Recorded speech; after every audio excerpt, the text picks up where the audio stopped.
Now I'm ready to remove the power steering, the entire bracket actually, but also the power steering unit, so I can move it to the side and just dump the engine in and then connect it back together,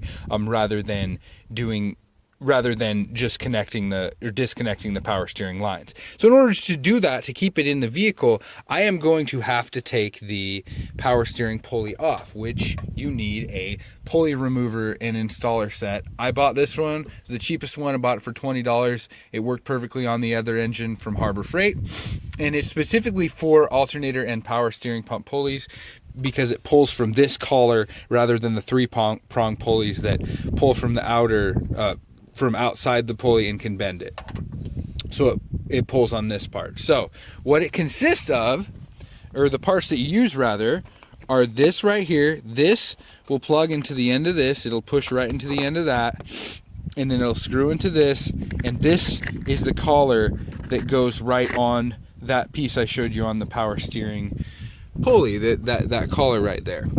I'll show you how to do that shortly, but the one thing, this will come with instructions if you buy it. This kit will come with instructions, but instead of using a 1-inch wrench like it says, you have to use a 13/16. So I don't know why it's written that way, but it is. You can see I'm taking this small piece and I'm going to put it in the end of this, and then I'm going to screw it in this end of this. I'll show you. As you can see, it's all screwed in now. That part that I pushed in is on this end, and what this will do is this will go right onto here, and you will use the 13/16 wrench to hold right here, and the 14 wrencher socket will be here. So this will hold, and this end will tighten and push against this collar right here. Now, in order to hold it on, what we need to use is this. So this piece, this flange piece, will go inside one end of these. You take these out and push them over this, and it's big enough that both the collar right here will be able to fit, and this will fit, and that will hold them together as it pulls it off. As you can see, now I have it on, and this is pushed over this.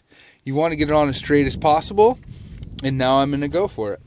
I was incorrect about the size of this. It's not a 14, it's a 1/2 inch. As you can see, what I got right here, I have, and you can have either someone help you or you can hold that. I have this 13/16 wedged against the body. I actually had to put the puller on multiple times to make sure it was going on straight, because the holders inside this collar need to be, they're actually different. Like one side of the holder is concave and the other is flat, so they need to have the same sides, otherwise, like facing each other, otherwise this will not stay straight. And as you can see, it takes a lot of pressure. I have this 1/2 inch wrench, and then I have this cheater bar, and it's coming out. It's definitely coming out. It's just taking some time. I've read online some other guys what they use. I just don't have access to it where I'm working on the truck at the moment, but they use an impact wrench with an air compressor and put it on there, and it tightens and impacts at the same time, and so it breaks it loose a little bit easier. But this is definitely coming off.